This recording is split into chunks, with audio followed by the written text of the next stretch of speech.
গুমের সর্বোচ্চ সাজায় মৃত্যুদণ্ডের বিধান রেখে গুম প্রতিরোধ ও প্রতিকার অধ্যাদেশ 2025-এ চূড়ান্ত অনুমোদন দিয়েছে উপদেষ্টা পরিষদ।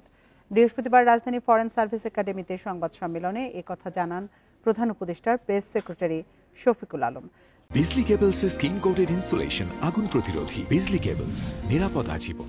তিনি জানান জাতীয় মানবাধিকার কমিশনকে গুমের তদন্তের অনুমোদন দেওয়া হয়েছে। এছাড়া বিশেষ ট্রাইব্যুনাল গঠন করে 120 দিনের মধ্যে বিচার কাজ সম্পন্ন করার বাধ্যবাধকতা করা হয়েছে বলেও জানান প্রেস সচিব। এটি বাংলাদেশের ঐতিহাসিক আইন মন্তব্য করে শফিকুল আলম বলেন, এই আইনের ফলে দেশের কোনো শাসক নতুন করে গুমের ঘটনা ঘটাতে পারবে না।